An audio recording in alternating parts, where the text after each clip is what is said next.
Boa tarde a todos.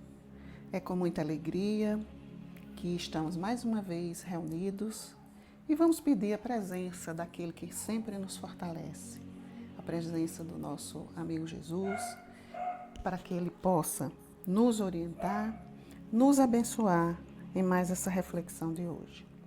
Hoje nós vamos tratar sobre um assunto que, vez por outra, ele pode nos acometer, né? Ninguém está livre da cólera.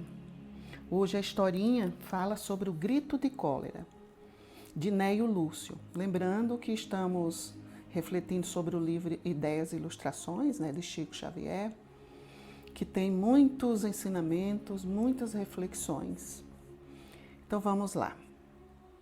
Lembra-se do instante em que gritou fortemente antes do almoço?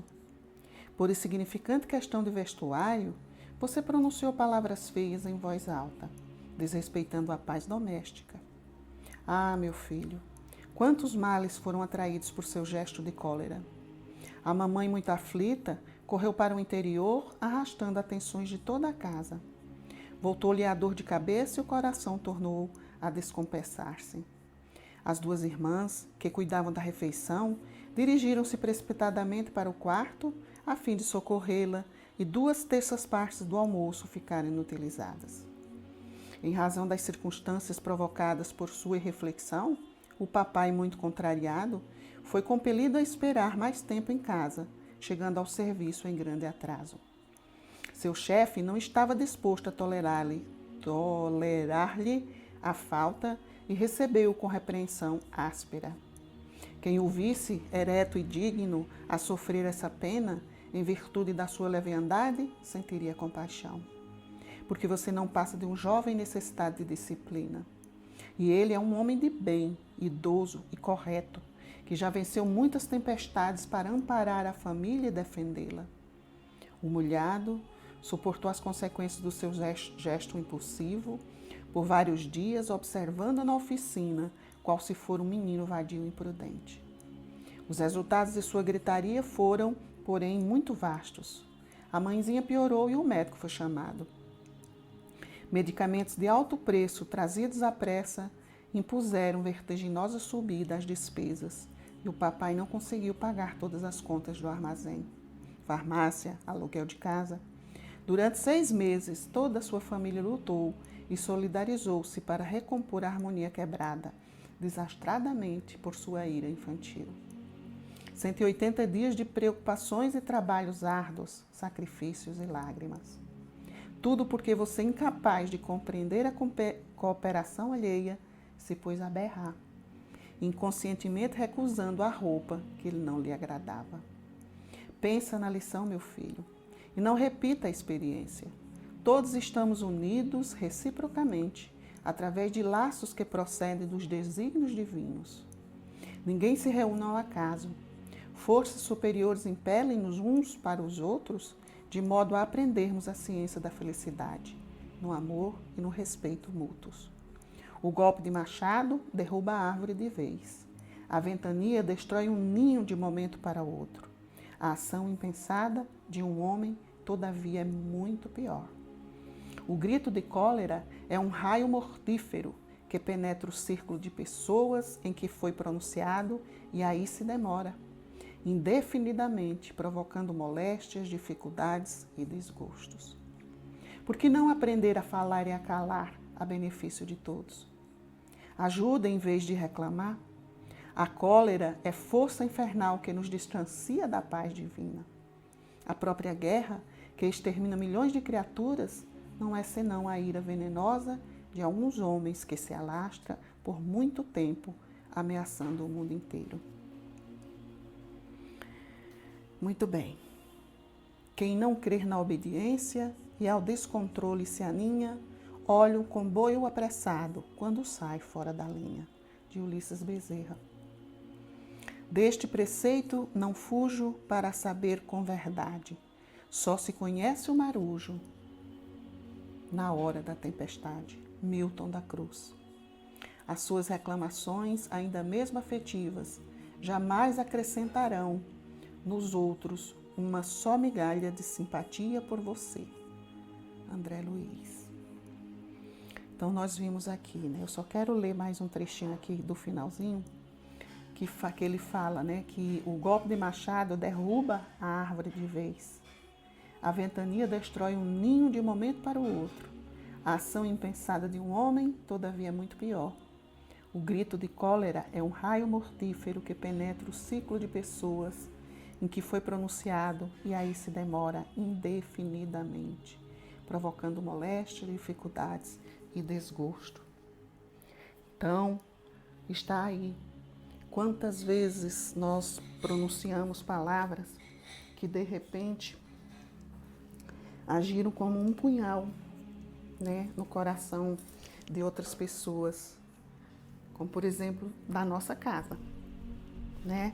Porque um ato irrefletido dele, nós vimos, durou quase refletindo, reverberando dentro de casa 6 meses, né? Para se recuperar uma vibração negativa que poderia ter sido controlada num ato impensado, né? E quantas vezes a gente não faz isso? E geralmente é o quê? Não fomos atendidos, a gente grita porque o orgulho foi ferido.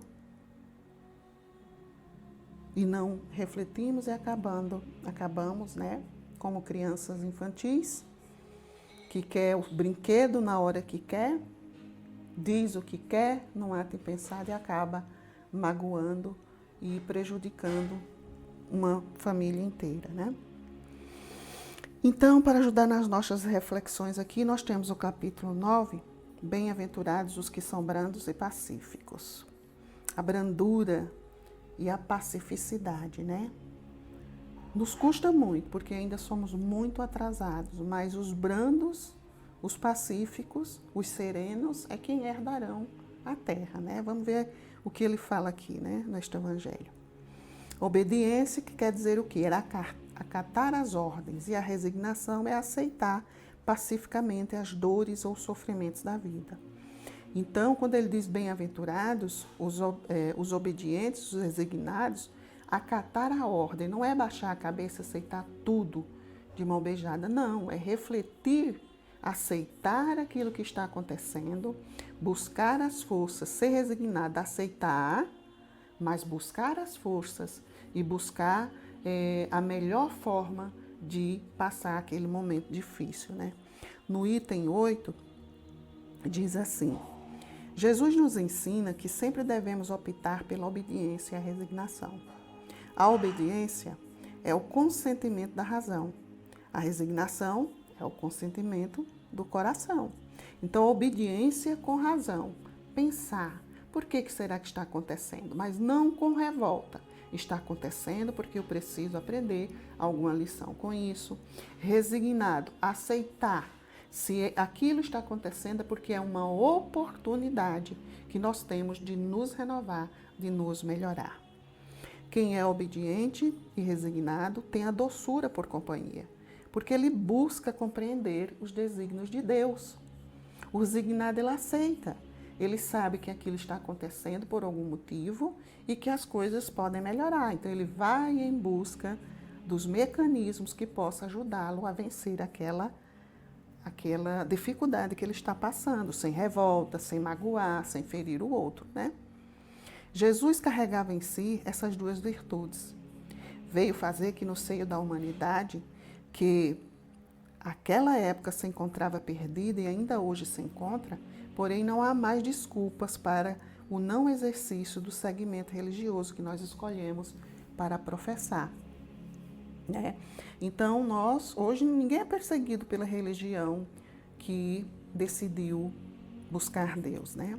Então, cada um de nós provavelmente está aprendendo alguma coisa, se diz seguidor de Cristo. Então, nós precisamos aprender a vencer essas animosidades que existem dentro de nós através dos ensinamentos que estamos aprendendo, né? Então, se naquela época ele disse tudo ensina tudo isso porque a humanidade estava perdida, hoje também, né? Ainda continuamos na busca do eu fora de nós mesmos. Porque a partir do momento que a gente parar de correr para fora, a gente vai se encontrar conosco mesmo e de repente vamos encontrar com maior facilidade a presença de Jesus dentro de nós. Então, seguindo aqui, então não há desculpas, né, para o não exercício do segmento religioso que nós vamos escolher para professar. Ao que Jesus nos convida é que brilhassem e brilhem os triunfos do sacrifício e da renúncia carnal, o sacrifício, né? Quando o menino grita porque ele não aceitou a roupa, ele está agindo mais pelo instinto do que pelos seus valores morais, né? Brilhar com o triunfo do sacrifício. Então, se a gente sabe que a gente tem essa tendência a não ser resignada, a ser desobediente, a achar que deve ser servido, que a gente comece a parar essas arestas, a ir cortando essa coisa ruim que ainda existe em nós. Então, o sacrifício e a renúncia carnal, é aí onde vai estar o nosso mérito. Cada época é marcada assim, com o cunho da virtude ou do vício, a que tem de salvar ou perder. A virtude de vossa geração é a atividade intelectual, seu vício é a indiferença moral. Isso foi dito em 1863. Tem algo diferente hoje? Não. Aprofundou-se mais ainda, porque a virtude da geração é a atividade intelectual.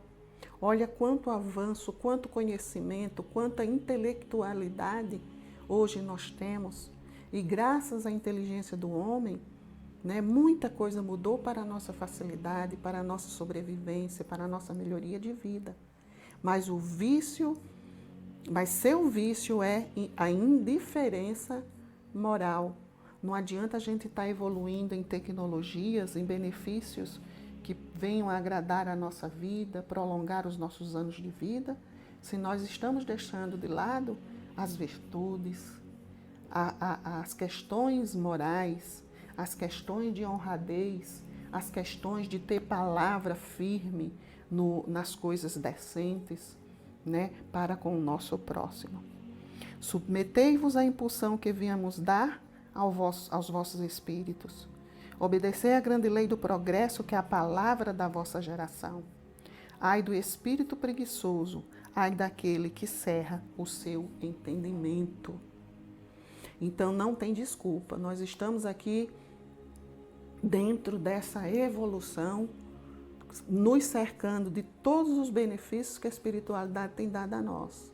Então é importante que nós também possamos dar em contrapartida algum benefício para a humanidade, para a transformação das pessoas que estão à nossa volta, né? Que sejam questões morais, principalmente. Toda resistência orgulhosa terá de cedo ou tarde ser vencida. Bem-aventurados, no entanto, os que são brandos, pois prestarão dócil ouvido aos ensinamentos. Então, os pacíficos, os brandos ouvirão, terão mais atenção, se entregarão com melhor coração para entender essa mensagem que está sendo nos dada. Para que precisamos vencer as escabrosidades do carreiro, precisamos vencer as nossas más tendências. Isso aqui foi Lázaro que disse, Paris, 1863. No item 9, um espírito protetor de Bordeaux, em 1863, ele nos fala que é o orgulho que faz que nos sintamos acima de tudo e de todos. Para o orgulhoso, é inadmissível uma comparação que o nivele ou o rebaixe diante do outro. Isso causa uma irritação e aborrecimento, que foi o que aconteceu com a personagem, né? O menino da história, da cólera. Ele não foi atendido nas suas questões, né? Ele se sentiu rebaixado diante ou das irmãs ou da família e acaba dando o seu grito de cólera e acaba reverberando durante meses, causando prejuízo a toda a família.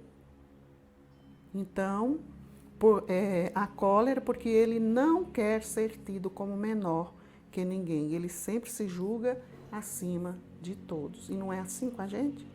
Todas as vezes que nós nos sentimos rebaixados diante do outro, a gente não gritou? A gente não fez uma festa danada dizendo palavras, impropérios. Quem já não se utilizou dizer quem ele pensa que eu sou? Ele não vai fazer isso comigo desse jeito, não. Por quê? Porque a gente se sentiu de alguma forma rebaixado, orgulho ferido. A menor contrariedade se revolta e eis que o homem das cavernas aparece, destilando sua ignorância, incompreensão, esquecendo tudo que aprendeu ao longo das vidas vividas, né? Fazendo perder a razão. E quando a gente perde a razão, né? Quando a gente fere, isso reverbera por muito tempo, até a gente se elevar de novo para se sentir melhor, demora um tanto, né? Às vezes, se tivesse pensado em 30, 15 segundinhos, a gente não iria se incomodar tanto por tanto tempo. Tudo porque sentiu seu orgulho ferido. E sentindo-se desse jeito, passa a agir de modo grosseiro com as pessoas, destilando todo o veneno guardado, causando tristeza e dor para todo mundo, né? Um sentimento que a pessoa, se pensasse, e respirasse um pouco, né, acalmasse a mente, ela estaria evitando sérios aborrecimentos para si e para as pessoas que estão à sua volta, né? Porque sendo um acesso de demência passageira, olha como é que ele trata dentro do Evangelho, acesso de demência passageira. Então, quando de repente aquilo vem tudo à tona, se você se segurar, né, não deixar o homem ou a mulher das cavernas falar mais alto, você vai se dominar e aquilo vai passar rapidamente, né?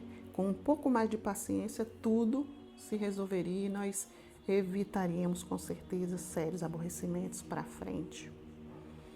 Que é o que vos faz repelir coléricos os mais ponderados conselhos, senão o orgulho ferido por uma contradição?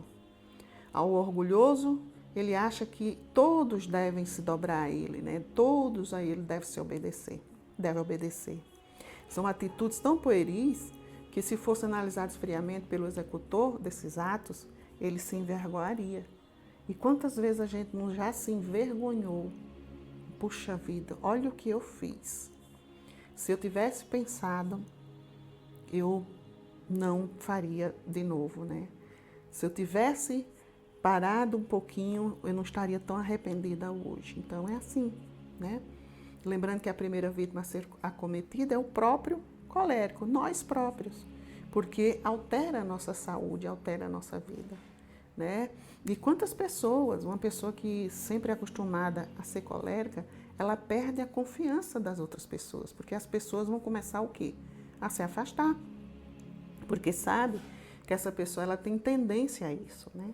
E quem é que quer ser magoado? Quem é que quer ser ferido? Quem é que quer ouvir palavras que magoam, que machucam? Então, acabam se afastando dessas pessoas. E se essas pessoas começarem a se analisar, elas passam a ter vergonha, né? Das coisas que fazem. Então, o colérico diante das pessoas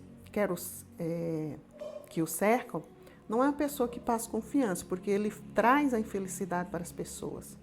Suas atitudes em momentos de fúria causam dor e tristeza para os que o amam. E que dor triste ele poderia sentir-se em momentos como estes, que venham a cometer atos que possam se arrepender pela vida inteira, né? Comprometendo até sua encarnação. Pessoas, por exemplo, que matam por um cigarro, que matam por R$10, que matam porque ele olhou torto para a cara do outro. Então, no momento de cólera, quantas pessoas cometeram um ato desse e acabaram, infelizmente, com muita tristeza, perdendo a grande oportunidade que ele teve, que foi a encarnação, né? Numa outra vida, provavelmente vai receber duras provas por este momento impensado. Colérico não é todo de mal. O colérico não é de todo mal, mas seus sentimentos o impedem de fazer o bem e podem induzi-lo à prática do mal. Por isso, sendo a cólera o contrário da caridade, é importante que o homem esforce para dominá-lo, e sendo contrário à caridade e à humildade cristã, deve ser combatida para que todos vivam melhor e mais felizes. Então, esse é o conselho que a gente precisa combater. Nós não podemos estar fazendo de conta, não. Eu sou assim mesmo, vou morrer assim. Não. Nós nascemos assim, Estamos recebendo a oportunidade para que nós possamos nos limpar, nos purificar no sentido de tornarmos pessoas melhores. E a cólera ela pode acometer qualquer pessoa. O que nós não podemos é viver dessa forma, porque todas as vezes que a gente comete esses atos de desatino, de dizer palavras, a gente se machuca também. Isso atrai o quê? Vibrações negativas, né? Partindo aqui já para o finalzinho, eu peguei um trechinho aqui de um textinho do Chico Xavier e Emmanuel, chamado Faltas, que diz assim: é possível que o constrangimento do companheiro tenha surgido do gesto impensado de tua parte. Né? Que a gente também, quando a gente se incomoda e alguém age com cólera conosco, também pode ser culpa nossa, né? Não é sempre culpa do outro. De certo, não alimentaste a intenção de ferir, mas a desarmonia partiu de bagatela, agigantando-se em conflitos de grandes proporções. De outras vezes, a mente adoece conturbada. Pretendemos aconselhar e cortamos o coração de quem o ouve, alegando franqueza, envenenamos a língua. No pretexto de consolar, ampliamos chagas abertas e começa para logo a distância e a aversão. Se a consciência te acusa para a falta, repara a falta enquanto é cedo.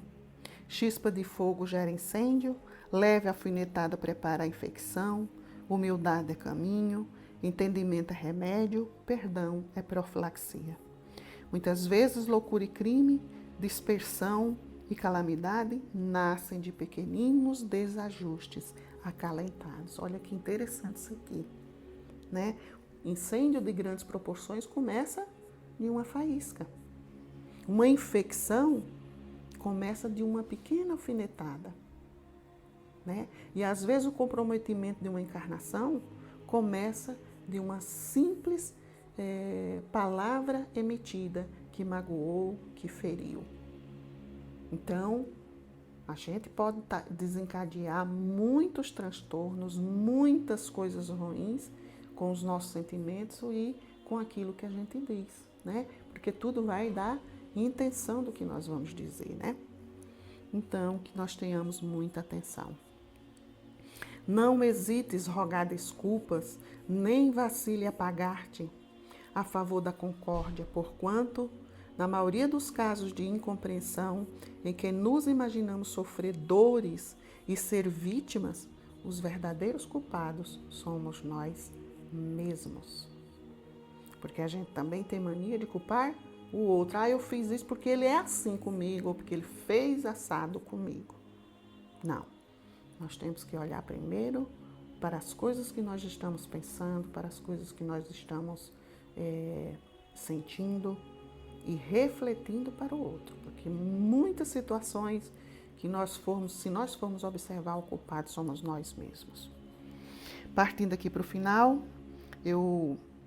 agora é a vez da minha poesia, criação minha, uma simples poesia que diz assim: não se engane. Ninguém é dono de ninguém para mandar e desmandar. O grito de cólera tem desarmonia em nosso lar. Uma fagulha desencadeia um incêndio sem proporções. O grito de ódio enlameia, ferindo e marcando corações. Se é dor, tem um diálogo, para verdades serem ditas. Pense no outro, pense logo, que também tem dor bendita. Palavras ditas sem sentido podem ecoar por gerações.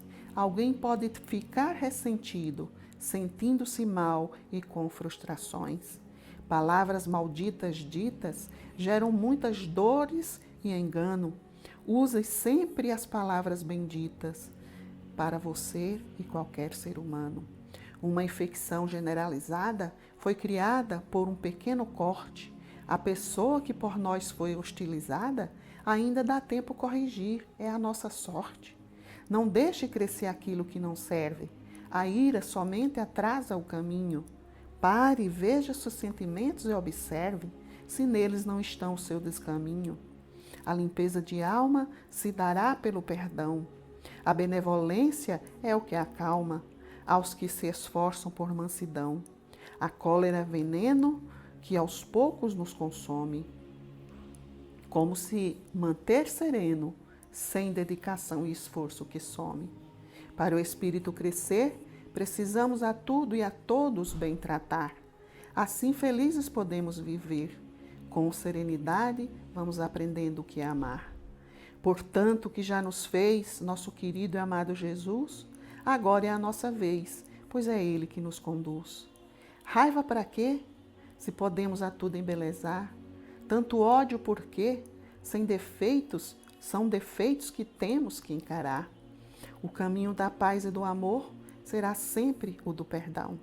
Não percamos tempo com desamor, estamos aqui para servir ao irmão que, como nós, precisa aprender a também amar. Estamos todos a desatar nós, para sermos melhores quando voltar. Bom, meus amigos, meus irmãos, meus agradecimentos por mais este momento, dessa reflexão, para que todos nós possamos nos voltar para nós mesmos e observarmos aquilo que nós precisamos vencer. As raivas, as intolerâncias, as sombras, que porventura tenhamos cada um de nós. E é através do outro que a gente aprende os caminhos do amor. Então, encerro por aqui, que o nosso amado Jesus seja com todos nós, visitando a cada lar, levando a cada um de vocês a necessidade que cada um precisa, materiais, morais, espirituais, que a luz e a paz e a harmonia seja no coração de cada um. Que o nosso Senhor Jesus Cristo nos abençoe agora e sempre. Até a próxima, que assim seja.